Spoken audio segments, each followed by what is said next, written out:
So my aim was to have some visual broadcast about this peace. What do you call it? Peace what? Peace wave that is being shoved up down our throats. Proposal. It's not. It's no longer a proposal. I think for me, it seems to be an already set plan, and it's in the final stages of implementation. Yeah. I was gonna show you guys something. Okay. Now, peace in Yemen. To me, it's nothing more than a small token in the larger peace deal. And the larger peace deal has happened between those two guys. This has happened early on. It's not new. And when you see what Biden is doing at the end of my presentation, you will understand it's not like a very irrational decision that just came up to Biden's mind to go on this direction. No, it is an already set plan, and it was under implementation, and big part of it is already done. So they cannot go back out of it. It includes the entire restructure of the Middle East, including the peace talks and normalization with Israel that is going on. It's a comprehensive deal that took place, and they all know about it, and many Arabic leaders also know about it, but they have too much water in their mouth. They cannot talk. So it seems to me like the basic principle for this deal is that Iran will suspend all projects towards nuclear weapon. They're just going to give up their attempts to acquire like nuclear weapons. Not necessarily giving up all usage of civil use for nuclear power, but weapons, they're already given it up. And that is already the backbone of the deal that took place.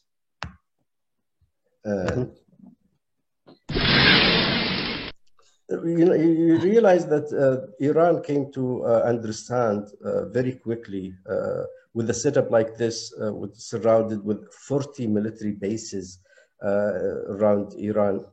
They knew that nuclear weapon is not going to be the ultimate strategic protection that can save them from such setup. And America had made that clear to Iran, and Iran knew that they have to give up, gonna get something else.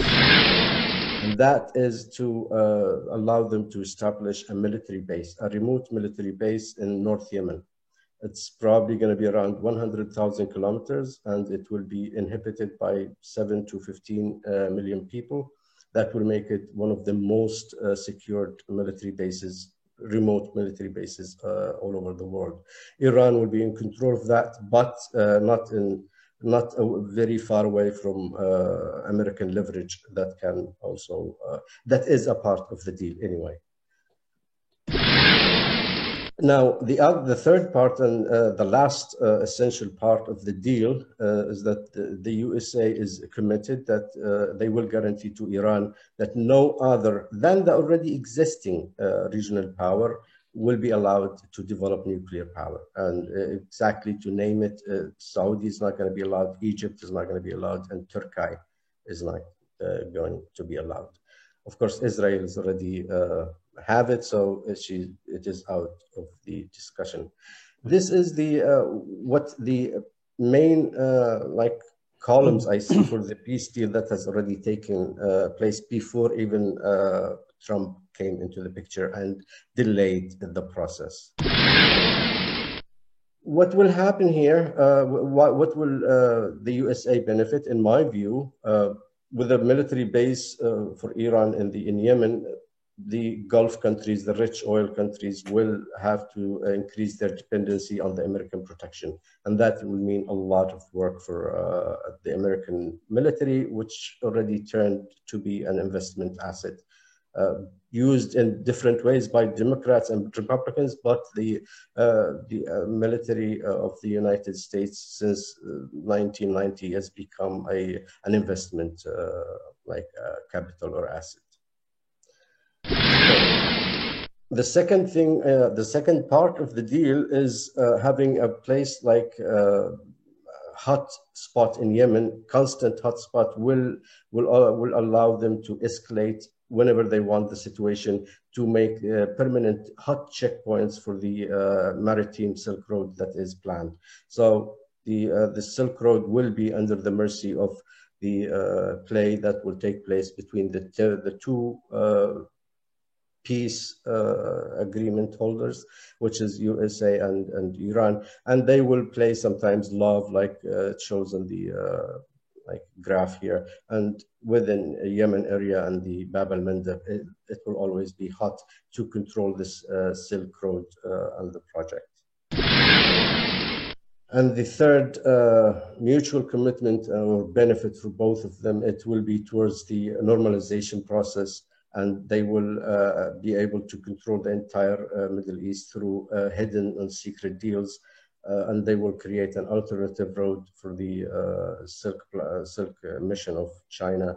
And they will, I mean, Iran will always keep the resistant and anti-American, anti-Israel mask to convince the world that, yeah, the deal is going with dignity between them and the USA. This is, in my view, what had happened in Yemen now is the peace that is being thrown on their throat is only a part of this big scheme, and Biden is not coming up with something new when he changed. Actually, they never stopped. The Democrats never stopped their involvement and their discussions with Iran throughout the time of Trump. There is an organization called the International Crisis. They are sponsored and they work under the Democratic Party in the USA. And they were in constant contact with Iran throughout the 4 years of Trump. So the plan never stopped, and it was active. And when you see the support that the Houthi affiliate activists have received from the United States over the last 4 years, it's massive, and it is already recorded, and we can talk about this later on. What do you think on this view? In my opinion, from the past, I do see the work between the American and the Brit and the Iranian never stopped for decades, not for just a few years. They work together to, as you said, to manipulate to have the stigma of security for the Gulf countries, as well as let's say, how we say in English, as a puppet to shout death to America or death to Israel and all this before establishing the Houthi militia. Anyway, that was a long time, decades before, through Hezbollah in Lebanon, and they aligned themselves. I mean, the freedom they have to move around the Middle East for decades, it's impossible without a collaboration with the Americans and the rest of the, let's say, the British and the French. So, in my opinion, this it's a hidden alliance. People don't want to understand this. Okay. People do not want to believe it, but it's happening every day, and they are working together. This is my opinion about the American and the Iranians. Sanctions have no effect on the Iranian economy for how many years now? Iraq was handed over to the Iranians. Syria in their hands. Now Yemen, Lebanon, it's almost in total control of Hezbollah. He manipulates the daily politics in that country. If we recall the position of Lebanon to the Middle East from the last century, for let's say 100 years ago, it was established by the foreign powers like the British and the French as a manipulation spot for the Middle East. It used to produce literature, used to what they call it, the age of enlightenment, to enlighten the Arabs and so on and so forth. What we call it in Arabic, التنوير. It was used with the people that they're not. Let's bring the Muslim issue to the table as well, because the Christians in Lebanon, for example, they are working with the French from day one when they moved into Lebanon 100 years ago, and other issues in relation, not only literature, also media. When we came up to the age of media now, in the past 25 or 30 years, who was the spearhead? It's Lebanon.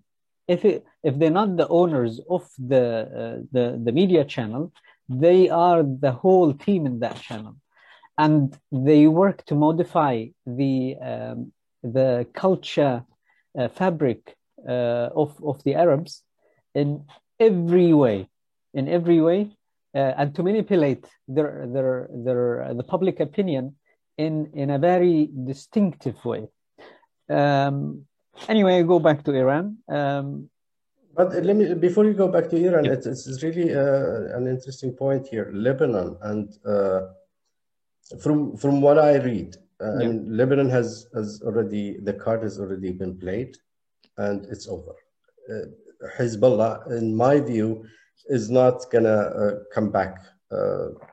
It's not gonna go any stronger. It will be weaker and weaker, because I think the concentration now is on handing Iran the like southwest part of the peninsula, which is North Yemen. When this, which is already in the process, when this is completed, I think Iran will gather all its assets abroad into one central location. So I think the concentration will be on Yemen from now on in the side of Iran, and they will start pulling out from other areas, including Syria and Iraq. And to understand why would that be important, I think it's also related to the Silk Road. So I think Iran from now on will put all its weight on Yemen. I agree with you. I just wanted to give let's say, some background of a few spots, and I agree with you in that sense, because you see, the Iranians, they are, before they established themselves in Yemen, they already established some kind of military bases in Eritrea. They have it for decades, and they actually they did a lot of the militia training for the Houthi militia training.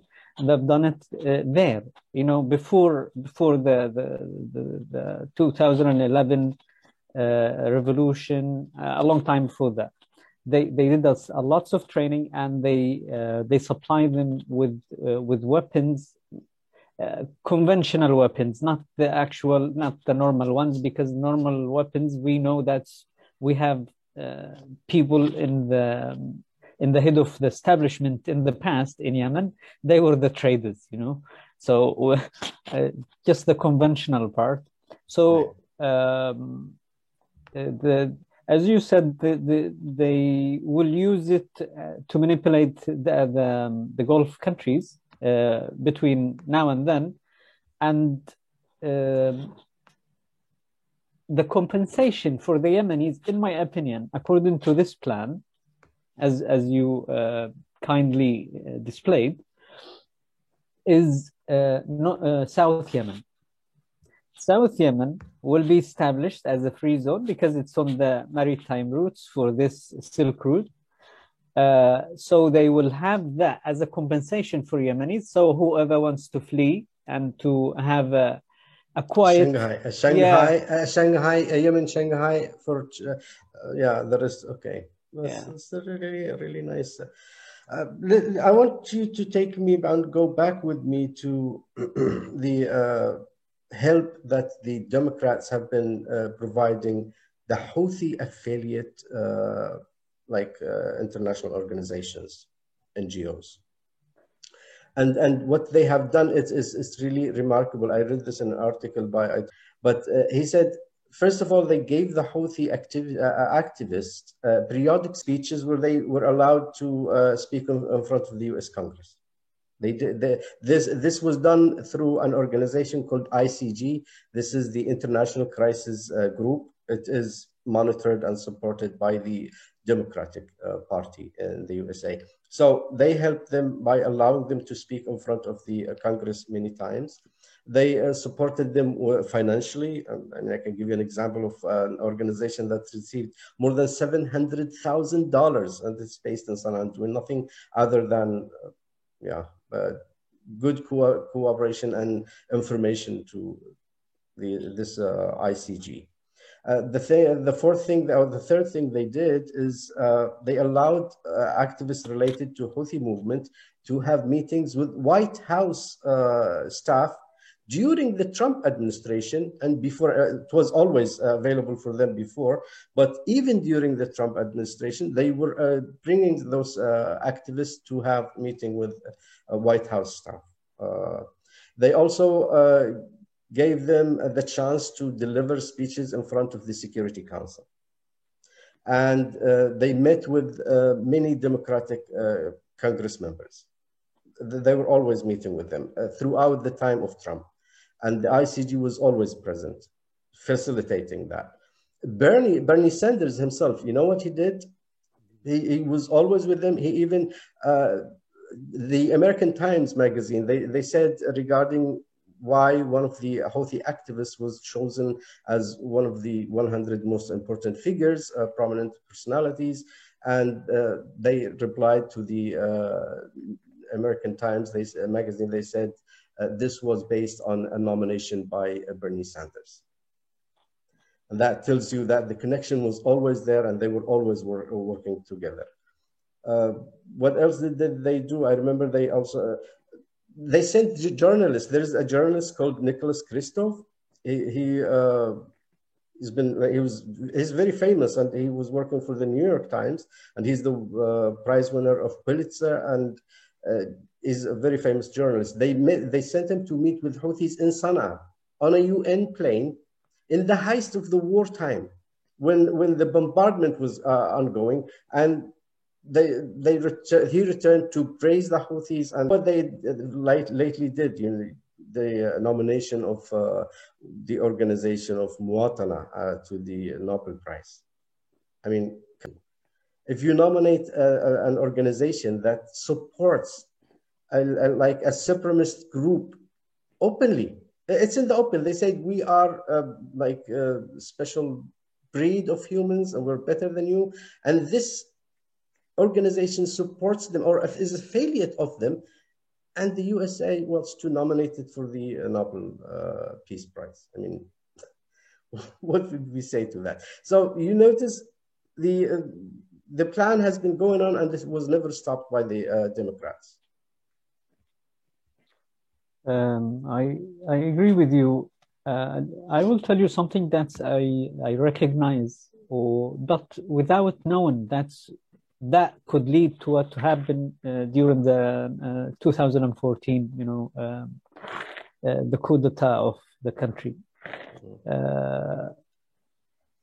During the 2011, as one of the revolution leaders myself, you know, I'm involved with most of the revolutionaries and the group leaders and the rest of it, you know, to some extent, whether outside while I was in Britain or while I was traveling to Yemen and other places. As an independent myself, I was not, you know, affiliated with any political party. So what I saw then, the human rights organizations in Yemen, the local ones, which been provided money and backup by donors from outside the country, as you know, whether it's from the NDI or from any other place, any other organizations in America and in Europe as well. it was mostly the head or the most active people in those organizations were from the Houthi bloodline, let's say. The noble bloodline. Yeah, the noble blood, the blue bloodline. Yeah. So I've seen this with my own eyes and I experienced it then, but I didn't know that there was a plan. So when I recall now all this, I wouldn't. I realized that these people by then, by 2011, they are well trained and they are well positioned. The plan has already been. Yeah, so this level of show or for showcase, it means that they've been trained before that to reach that level, to be in these positions, to make these connections. Actually, for us, I totally agree with you, because for us now we have realized, like from the dawn of the revolution 1962, yeah, from day one, they've never left that dream behind. So it's obvious now from when we retrieve what has happened and we go through it, we lived it, yeah, and we realized, okay, there was something being cooked under like the table, and under the table. we were naive enough as naive is probably the right word to say, but Yeah. I wouldn't be hesitant to use other words. Yeah, and throughout this time, they were already, after the revolution, they were the highest educated people, because education was exclusive to the Hashemite clan. So after the revolution, they were the highest educated people, and very, very little Yemeni originals. They were able to, actually, the government at that time tried to compensate for this new era after the 62 revolution, and sent many of them as ambassadors and to represent Yemen outside, thinking they already converted into the Republican mentality. But what they actually have probably done throughout the time is just prepare this comeback that was always burning in their minds. This is something that we have realized that was going behind our eyes, and we didn't even realize it. However, I remember honestly to say, my father did, he was very concerned about this long before this even showed in the radar. And he had told us, and many people of his friends can also witness to that. And he was warning us from before even the 2000s, from the 90s. He said, it seems like they're coming back. And we never really paid that warning the due attention it needed, and we regret. I can only commend what you mentioned now, and I have the same position with regard to. I was going to mention it as one of the levels they really have an iron grip on, which is the Ministry of Foreign Affairs in Yemen, for a long time. I've been to many countries, and when I travel and let's say meet some ambassadors or let's say some people or employees who works under the ambassadors, if they don't have the highest position in that particular embassy, they would be within the team or within the ranks of their embassy. They are everywhere, names that they led some kind of work during the era of Ali Abdullah Saleh and even before that. But if we go back, if you remember, right after the Abdurrahman Al-Iryani resignation from office in the 1973, it was Yahya Shami who was the man to be chosen to become the president of the country then. Chosen by whom? By the people in Yemen, by the leaders in the Yemeni politics then. Naive is not enough, I said. Wallah, يعني, can you imagine three years? 3 years after from 1970 when they did the peace treaty, and to reconcile between them, it took them just 3 years to have someone to be nearly elected to take office. This is really interesting. And yeah, if Ibrahim al-Hamdi, some people they see Ibrahim al-Hamdi as a God-given gift. After we realized this problem, after we knew about it, we didn't know about it, by the way, until recently. We didn't know about this thing occurred then. You see, they work it is. It could be endowment, okay, or it could be, I'll explain it maybe the way they maybe understand. If it's like, if for the Europeans or the Christians, if they have a church and this church give free home and give free food to the needy or whoever needs, things like that. Or she can help them. I mean, the church can help them to find a cheaper place to live. In the Muslim world and in Yemen, we have many lands, we have many houses which been set for this purpose by the general people and by the state. By 90% of these homes and lands, it's being taken by this bloodline family. They live with very little money to pay rent. They don't have to pay anything, and they have the highest paying jobs in the country. And they use it as well as the Muslim scholars, as they call themselves, so they can reap the benefits from getting whatever these lands can produce in a year or so. They have all that coming to them. Because in Islam, it's a given right for all the people to live in this sense. But these people, they manipulate the Yemenis and they took over all these things with legality. Okay, I want to kind of tighten it up around this peace process that is coming now. Realizing, as one colleague was saying. I cannot make a deal and negotiate a real deal with God, because God, I cannot give him my conditions and ask him to change his position to meet with me halfway. And Houthi now tells me whatever I say is backed up. I'm a representative or sent by God to you, and you have to obey what I tell you and accept that, and then we can make peace.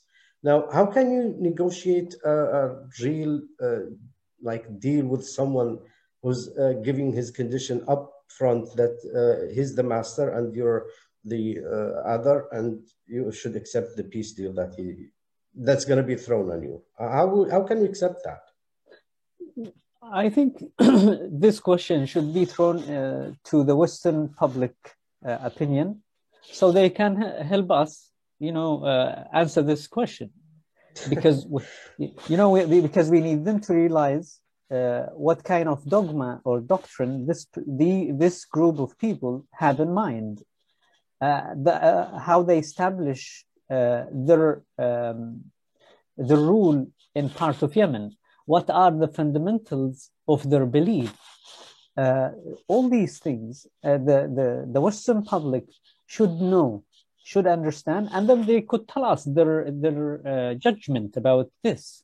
And do they really want to tell an honest judgment? I mean, can I honestly believe that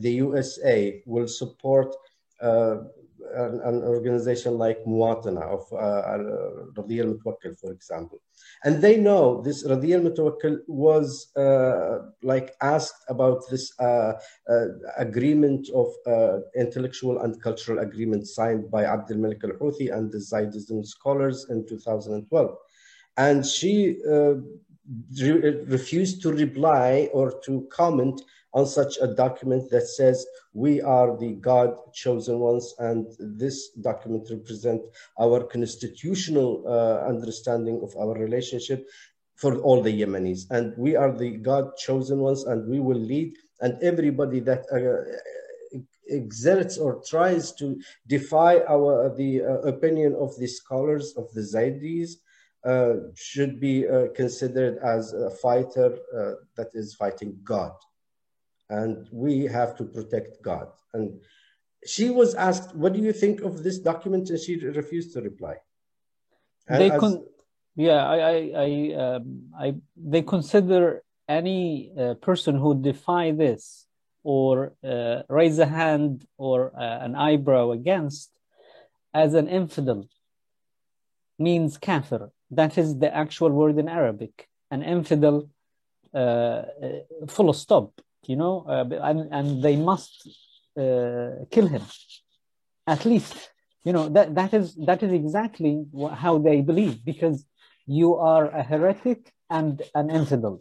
If you disagree with this kind of constitution they have, and the class issue in Yemen, they classify themselves, as you said, being sent down by God from I don't know where to rule over people, and they not considering ruling over people in Yemen only. No, but every Muslim, they consider him, they must be under the rule, but they say this is the first step toward conquering the rest of the Islamic world. You see, there is something we should look at. If I'm sure you remember very well, that's during before the revolution, like 6-7 years before the 2011 revolution, lots of international organizations moved in to Yemen and other parts in the Middle East, not only Yemen, and they start doing the training. This we came to know about only after the failure of the 2000 revolution. We didn't know about, before. So these organizations, they worked hand in hand with the Houthi related family within Yemen. They trained them, they prepared them, they guided them. And not only the Houthis, this is one group, the Houthis. If you realize also the other Islamic, so-called Islamic group is the what do you call it? The Brotherhood, the Muslim Brotherhood. They took these two groups and they worked with them separately. The first stage, they used the Muslim Brotherhood, and they manipulate the Arab world during the revolution in 2011. And then when they done their job, they moved them aside and they brought for us these kind of groups. Now it's still Islamic. The issue is always consists with the Islamic ideology. If you see the link between these two in the American politics or the Western politics, there is a concentration of power and dominion of the American foreign policy and the Europeans, certain countries in Europe, who are really powerful, like Britain and so on. They work on these elements where they destabilize the whole region for their benefits, and they make the people suffer. They don't care about 20 million or 30 million people who could go on hunger or die or be starved or they're killed. They don't care about that, as well as they didn't care about the Syrian people or the rest of it. We must realize that even if we bring public opinion to the Western world, to the Western leaders, there is a big power hovering over them. And I believe, in my opinion, that if we don't, we, the people who have the issue, who are in the middle of this problem, who has this problem and suffer from it, if we don't take this matter into our hands and work on it, even alone, with whoever wants to help, with dignity and with clarity of interest, they are welcome. But believe me, we are running after the wind. We are blowing in the wind, as we say. Yeah, but can we really do something without the outside effect? I mean, Yemen problem, as you said once before, it's not only a local war, it's not only a regional war, it's a global mess that has been created. And all players have different factors on different cards that they want to bring in. But what attracts my attention is how did the Democratic Party in the USA, was it the egg or was it the chicken before? Who convinced who? Was it the Houthi affiliated organizations that were so perfect and so good they came to the Democrats and swapped them off their feet with nice discussions and convinced them that the Houthi is correct? Or was it actually the plan that was already set in the Democratic Party that brought these gadgets to play with and bring them into the picture? Who started this rhythm of love between the Houthi affiliate organizations and the Democratic Party in the USA, in your view? You see, international or foreign policy of the Americans, and we will restrict it to the Americans. We're not going to talk about the rest of the powerful countries. It doesn't run from the White House administration. It was not. It never planned by them, by the staff. It is actually done in an outside organizations, and these outside organizations, they send the white administration, this is the policy, this is what you're going to go. Whether he is a Republican or a Democrat, he just follow that. So if you see, there is no change of face with both administrations, whether it's a Democratic or Republican one. They are the same. They are following a similar policy, the same policy, but with a twist of a Republican twist. It's like you add a little bit more salt with the Republicans, and you make it more flowery, sweeter with the Democrats. But another the case. For example, one of the organizations is the foreign policy, the Council of Foreign Relations. This is one of the main establishments of the American policy. And it's most of the presidents and the generals and the leaders in America, they are not only in America and the world, they are members of this council. And it's the most, one of the most, if not the most powerful organization on earth. And it actually runs America from small house in New York as the main establishment, and then there is some small branches just to maintain the control and for advice and overseeing the work. If we understand this, we will understand that it's not about a new president or an ousted president. It's not about them. It's not about the new foreign minister or the state or the new person in the head of the State Department. I can agree with you that there is maybe strategic goals that both parties can work on, but we cannot really comfortably say that there is no difference. For example, when Trump announces Al-Houthi as a terrorist organization, that should have created a big impact on the future of the movement.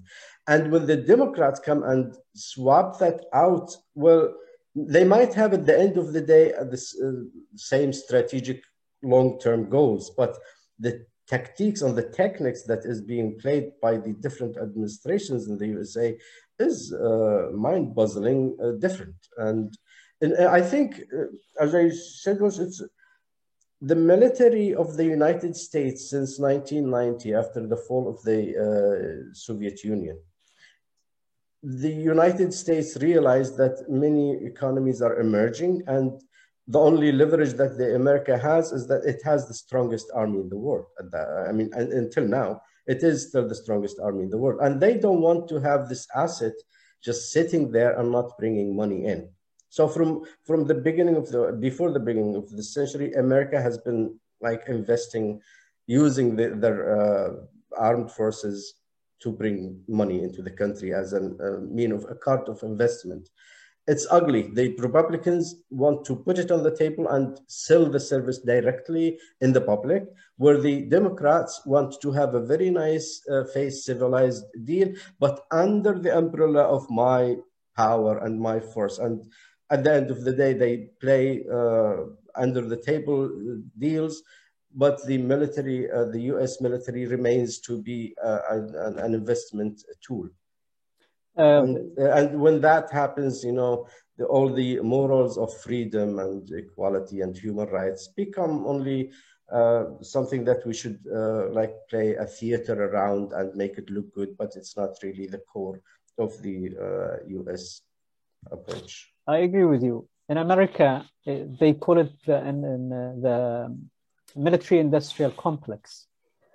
That's what the army and the army manufacturing arms and companies and so on in America, that's how they are called, literally.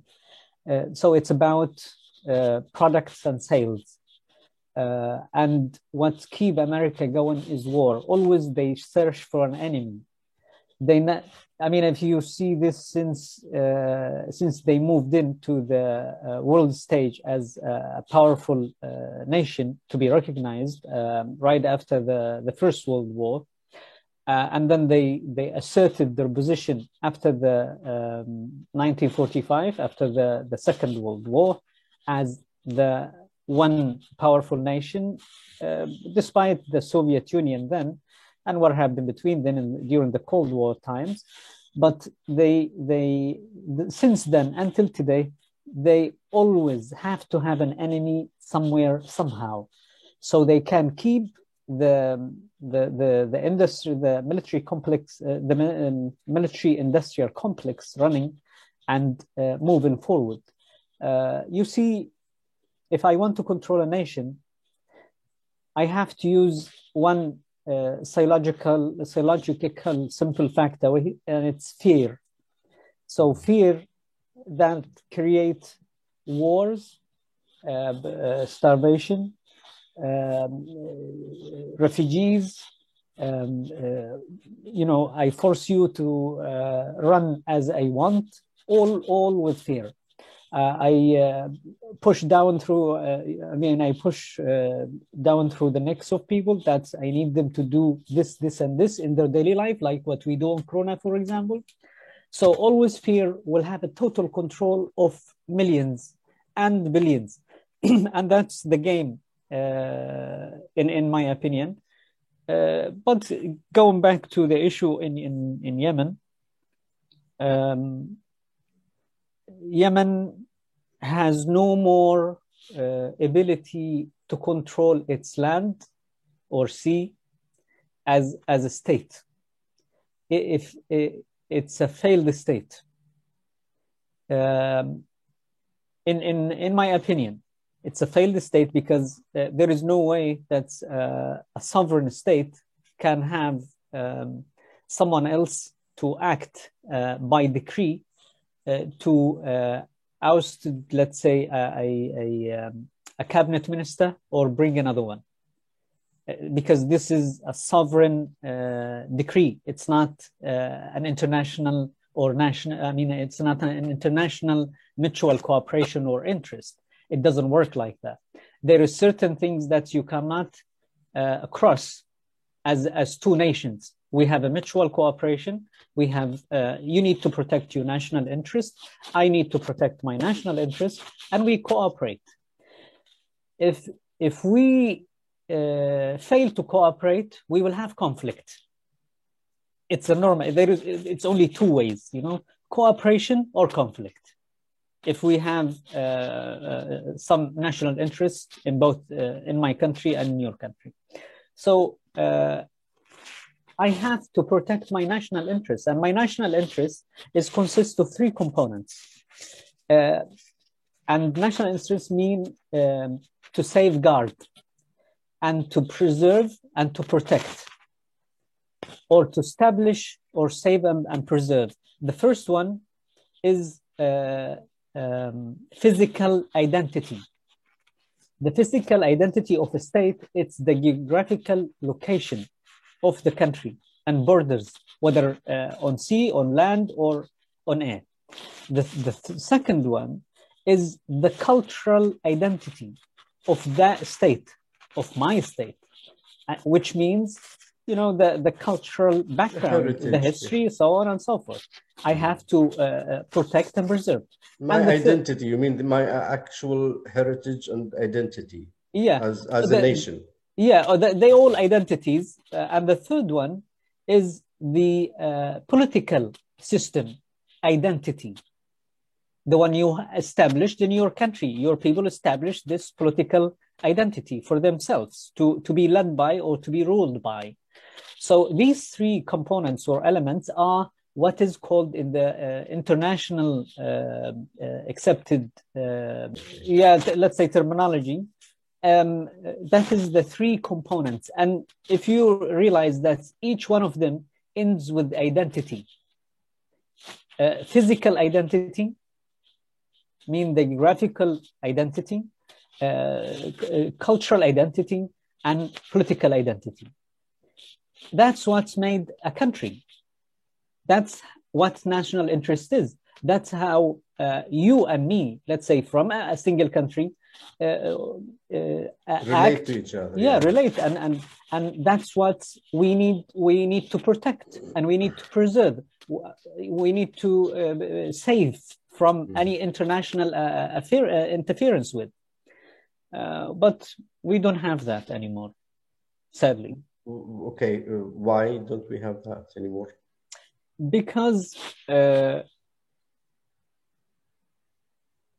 leadership we have, it's very weak. And the international powers, that is for sure, they are very powerful, and they have their own agendas because they wait for you to be weak so they can jump on you.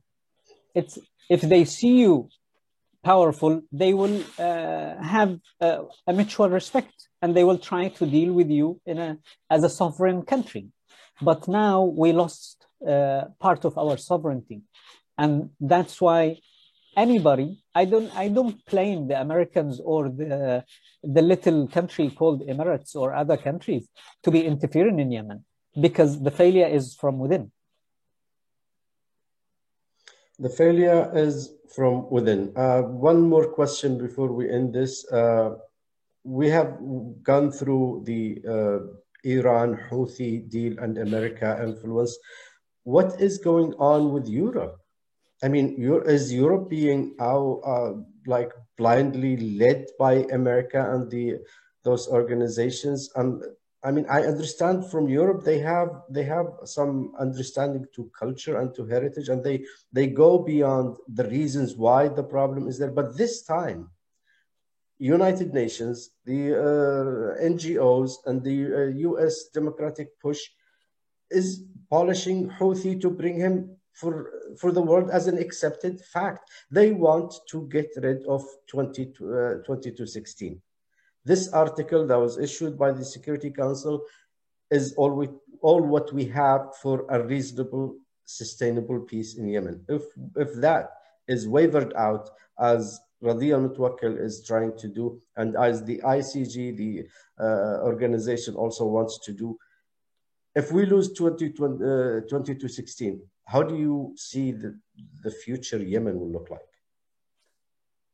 Okay, in my humble opinion, I would like to see the benefits of 2016 for the last 5 years or 6 years. Yes. There is no benefits. Well, let me remind you what 2216, why it's important, because why I'm holding on to it, because it is from A to Z of this article says Houthi must be disarmed. The cities that he has taken must be surrendered, and the government established must be given. This was all what Article 2216 is about. And this wants to be taken out.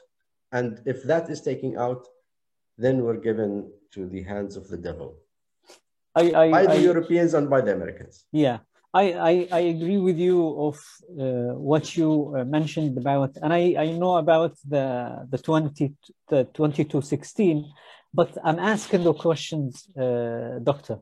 What is the benefits I read and my people have from this resolution for the last 5 years? They have more killing, they have more starvation, they have more hunger, they have more arms sales to the neighboring countries, as well as the Iranians. They never been blocked from supplying the Houthis with whatever they need of military technology and military experts, and so on and so forth. So I want to see that, you see, talking the talk and walking the walk here, Doctor. I need you, when you say something, I want you to show me. I want to see work. There is no work being done. There is something called international law and international legitimacy, and namings matter. And as we are now backed up by a international legal position, which is this article, I can tell you our position will be a lot worse if that article is taken out and the Houthi is accepted internationally as an original part of the deal. And we have to accept him as with his supremacy approach, with his blood lineage privileges. And that will be accepted if 2216 is taken out. It will be legal or legitimate that he exists. Well, in all cases, I will agree. He will exist. It's actually existing today and for the last 5 years. Okay. You see, the formalities of sending an ambassador to the Houthis from other countries, or from the European Union, or from the Americans, to send an ambassador to establish relationship with them. This is just a formality. It's already, it's happening every day. So I'm asking the international community, and I'm asking the European Union, who are mediators. They play the role of the mediator between the Americans and the Iranians. As you know, this is the role on the theater stage, or on the world theoretical political stage. They will never put their hands or foot down on the Houthis, because they are the softer power, you see. And the Americans are the hard, or let's say the iron fist. So they work together. You think they work together? I would still think that Europe is being played out by and not knowing what the hell is going on. Well, to be honest with you, they have more access to information more than us in our own land can have, because they have people from the highest position in Yemen or in any country in the Arab world. They go to the lowest employee in any embassy, and they tell him everything about what happened in the meeting with the president or so on. So you see, if we want to lie to ourselves, we can, and it sounds sweet. But if we want to peel that out and see the real and the truth and the dirty work behind it and take a stand for real, this is down to us. If we want to, I think we don't need to wait anymore, because from what we see now, it is already being in its final stages. Peace will be thrown upon us. Houthi will remain. Apparently, it's not going to be like an easy trip out, and Houthi will remain with his supremacy approach, whether we like it, and the world will accept that. yeah. I don't know under what auspices would the United States try to convince the world that this is even acceptable, but I know there is a lot to cover. I thank you very, very much, and it was very nice to talk to you, and hope we repeat this once again. My pleasure. Thank you.